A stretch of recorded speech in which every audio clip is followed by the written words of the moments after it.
Hello, I am Jenni Ho-Huan and I'm so delighted that you are here. I love journeying with people to a place of safety, security and satisfaction. We are going to be talking about self-care for parents at this time. To get the most out of this session, I want to encourage you to have a little notebook, something to record your thoughts to, because as I share, I will be asking you some questions. We will be taking some pauses, and those questions and your own thoughts as you listen to me will be very useful to you later as you work through what you have heard. We have all seen this, right? When our battery runs really low, what do? We immediately search for a place to plug the phone in, that poor thing, before it dies. Or many of us nowadays carry a wire or a battery pack to make sure that the phone doesn't completely deplete. We want it to last.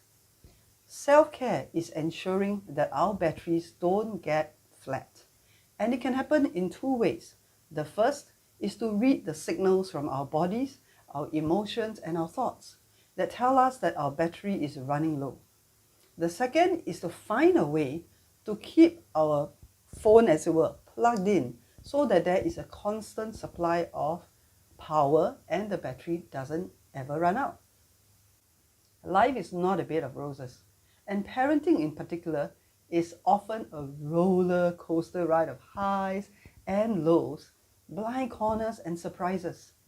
So whether you're a new parent or an older one, whether you're an extrovert or introvert, a stay-home parent working full-time, parenting fast-tracks us to some of life's hardest realities, including we don't really have control. And it's hard to become an expert. Things that we love in our busy, performance-oriented societies. It is hard to have control. Things often don't go according to what we plan. Why is my baby still crying when I've done everything that the parenting side told me to do? Why is my teenager so sullen and unappreciative towards me? I've given him a solid, comfortable life. And when you think you've mastered your parenting, your child will grow into the next season and next phase, and there will be more things to learn and more things to catch up on. Control and perfection are illusions. The most common thing we hear parents say is how tired we all are. You think you are tired when you have a newborn. Just wait till he starts to talk and walk. And then they go to school. And there's so much information, all these letters they bring back from school, a lot. Together with all these, there is also your own dreams and your hopes for yourself, your child. And then comes the teen years. Now it's not just teen, it's also tween and it's adolescent. And I was just counting recently, it's one whole decade of outbursts, tantrums, anger, slamming of doors, disagreements, and more. Add to this whole mix mom guilt, dad guilt, the comparison trap, the fear of missing out, and other things going on in our lives like our career, our other relationships that are important to us, our expectations of life. I say parenting is not for the faint of heart, but we do get faint-hearted as we parent. Our battery can get depleted really fast. And when that happens, we can start to give away, bit by bit, what we have hoped and believed in and what we are willing to work for. Our family life can begin to settle for something that's so far less than what we envisioned. We can become functional and communicate at the surface level only, and we bury unresolved issues. As a result, we walk around carrying a big hole in our heart because we are just too tired. That is why self-care is so important for us. You don't need to live with a big hole in your heart. You can find the resources to be the parent you believe is best, the parent you deeply want to be. It starts not by comparing yourself with others, but by being yourself. When my children were younger, as a writer, I spent hours reading and writing out my thoughts and my feelings to keep clarifying what is important to me and what I want. And after a while, I began to offer some of these writings on my blog. And I would title all these pieces, "You are the best parents for your children." Because some days we think that someone else can do a better job than us. Some days we want someone else to do the job, but friends, no one else can do it better than you. As long as you are a healthy, functional adult, you are the best person to parent your child. As parents, we have at least one, if not two bonds with our child. First, there is the bond of biology. Second, there is the bond of commitment. And these are very strong bonds that are not easily broken. These bonds also mean that your children thrive as you thrive. There may be exceptions to the rule, but this holds true. To the degree that you are healthy emotionally, physically, and spiritually, your children will benefit from the family atmosphere you create and the example that you set. You know what they say? Kids don't do what we say, they do what we do. So your children thrive as you thrive. There is a popular illustration for self-care. I'm sure you know about. It's called the oxygen mask. And they describe how when an airplane is going down, you should reach for the mask and apply it to yourself first, then apply it to your child. I don't really like that because that situation describes an emergency. It's about surviving a threat. The oxygen mask basically serves to give you a few minutes of oxygen while the airplane pilot is trying to bring the plane down to a lower altitude. I don't want you to live in a state of emergency or to merely survive. I want you to enjoy your parenting journey and reap the fruits of all you are seeking to sow into your children and your family. So then, what is self-care? Self-care is taking steps to protect your vision for life. The kind of person that you want to be and the quality of relationships that you want to have. So your vision of life includes the kind of person you want to be and the quality of relationships you want to have, especially with those closest to you. Your ambitions, career, and all that are important, but studies have shown two things. Nobody at the end of their life wish they worked harder, and everything boils down to relationships. Now, you can find a ton of practical tips about self-care, and they are typically grouped under physical, social, emotional, mental, and spiritual. But today, I'm going to distill all of that down and share with you 3 self-care practices which are very easy to do and which you can personalize to fit your routines and your lifestyles. And these 3 practices are not just simple, they are also interrelated. And they're so easy to implement, they will help you to thrive as you grow into the person you want to be. It will impact the quality of your relationships as you do them regularly. Are you ready? The first practice is gratitude. Yes, be grateful for the times when you display the traits you want. The time when you chose to hold your tongue and not push or nag. Give thanks. That's wisdom. Or the time when you were so tired, yet you sat with your child to complete a piece of work or listen to their story. That is compassion. Or when you wrote that letter to the teacher and you chose kind words to state your concern, but also be supportive of the teacher. That is constructive. Each day you will no doubt be a bit of the person you want to be and can be. At lunch break or at bedtime or tea time, take a moment to give thanks for yourself. You can even keep a gratitude journal on your phone or in a notebook somewhere near you. You see, we typically give thanks for things that happen, like a helpful colleague or the child getting a good grade. And that's great. But what I'm suggesting is that we learn to give thanks for our own selves, for our own efforts, and for our growth. That is different, isn't it? Because we tend to be very hard on ourselves. So being grateful for the small steps we take, for the ways that we are growing, is very important in self-care. It's like a mini celebration of your life, and it will help you to be more positive and hopeful. So gratitude is our first self-care practice. The second practice is the slow, deep breath. Yeah, so simple, but so powerful. You have probably heard the advice to count to 10 when you are angry. I prefer to notice what I call the pre-anger state, when I sense my irritation and frustration or tiredness building up. The slow deep breath will physiologically center you. It increases your oxygen intake and it helps you to slow down and get clearer. So when you feel an agitation building up, when there's too much information to process, you are feeling worried about something, pull back and take a slow deep breath. Inhale the gift of life and exhale the stresses of life. The wonderful thing about the slow deep breath is that it's so easy to do. You can combine it with your exercise. You can do it while you're trying to feed that fussy toddler, or you can combine it with your gratitude practice. As you breathe in, you can give thanks. As you breathe out, you can release the tension that you're feeling. In fact, let's try it right now. Okay?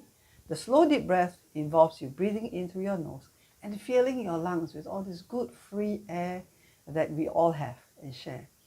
So take a deep breath in and fill the lungs until all the tiny air sacs are inflated with air. Feel your body and all your muscles stretching, the back straightening out. And when it's all very full, you just let it out very gently through your mouth. Don't push the air, okay? Just like this.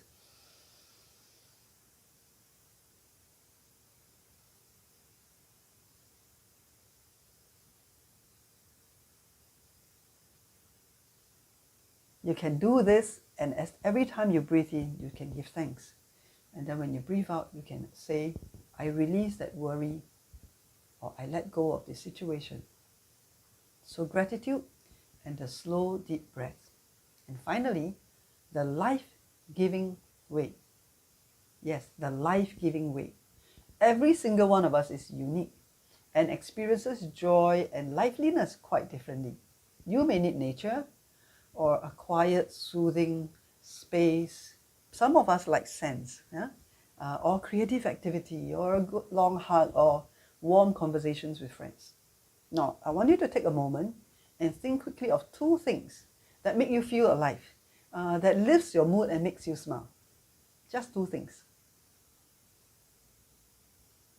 Got it? Practice 3 is the life-giving way, incorporated into your daily routines. If you answer my question just now about the 2 things, and your answer was take an exotic vacation or something extensive like that, okay, you need to think outside the box, because parenting involves our presence. So your life-giving way has to happen while you are parenting. Allow me to share a few of mine. When my firstborn was breastfeeding, I decided to make that a life-giving way, even in the wee hours of the morning. I mean, I have to do it anyway, and if I'm grumpy and fussy, she will probably be more grumpy and fussy as well. So I decided to just accept that that's what has to happen, to enjoy the bonding and to dwell on the fact that, wow, I am giving life to my child. What an immense miracle. So I learned to enjoy it and to relish it and not to rush it. And right now, breastfeeding remains a beautiful memory for me. As they grew, I would have pockets of time when I would slow down to have fun with my child. I realized that when I stopped multitasking and paid attention, even if that moment meant just playing with soap bubbles or rolling toy cars on the ground, I felt actually more alive. And at least once a month, I would arrange for childcare so that I could go into nature to decompress, or go to a cafe to chill and journal, or meet up with some friends. Some of you may find joining a mom's group very helpful, or certain other interest groups. Parenting has many seasons. During infancy, it's natural to feel more stuck at home, as it were. But don't be in a hurry. That season is actually very brief.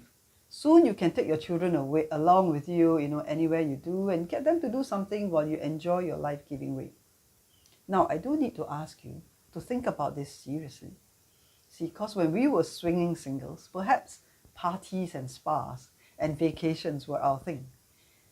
Well, at different stages of our lives, we may discover other life-giving ways.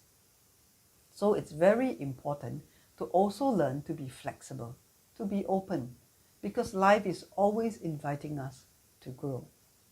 One of the most powerful lessons that transformed me and really helped me to enjoy my parenting is this truth that my children grow me as a person. Our children grow us. Just as you cannot get married and remain the same person, you cannot become a parent and stay the same. Life, like I say, is inviting you to grow. I still remember the time when my son was about 6. I took him to this huge machine and robots event. I was lost there because tech is not my thing. I do kind of enjoy exploring new experiences, but I wasn't even sure what I was doing there. I wasn't sure what to take him to. We fumbled around and we found ourselves in this tent, and there was this incredible machine gladiatorial race going on where the machines are like fighting each other. It was so strange. All these machines had flown in from the UK and they were having this competition. I didn't even know such a thing existed. We had such a good time. And to this day, this is one of our best memories for my son and me. And it doesn't have to be big or fancy. With my daughter, who's my firstborn, we did a lot of small things around the house. Every day we would water the one plant we have. We just do it very slowly. And sometimes I would put her on the couch with me and we would just read together. She didn't really know how to read, so she was pretending and I was reading, and it was just 10 minutes, but it was so good. A life-giving way breathes life into us. Remember, we are not reaching for an oxygen mask. We are seeking to thrive.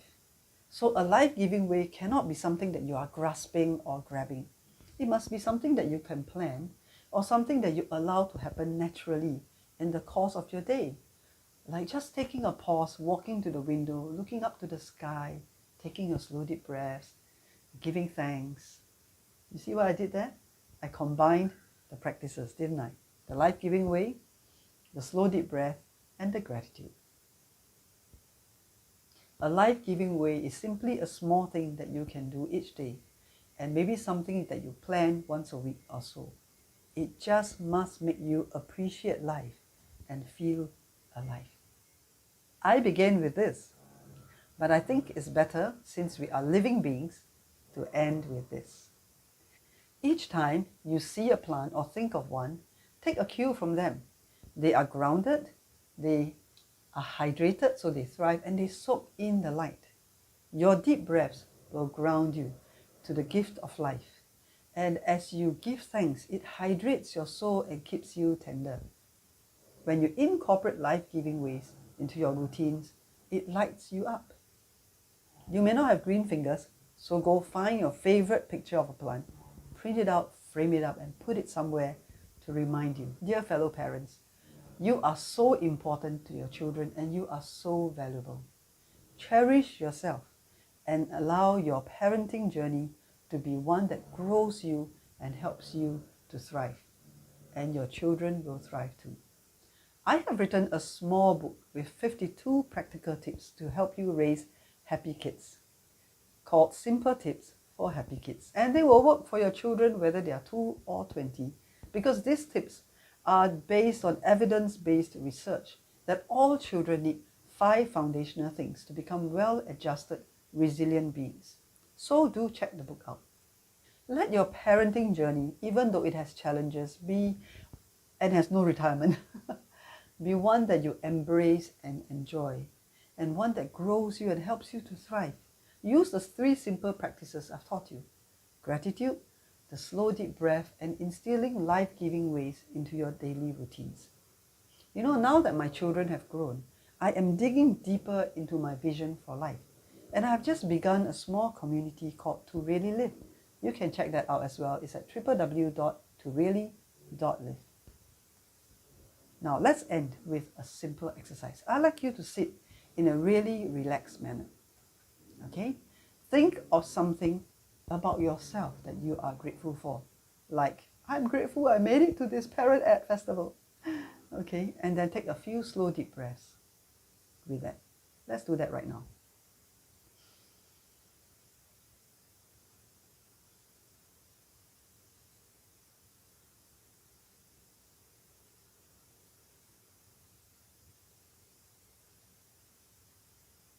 One last slow deep breath and give thanks.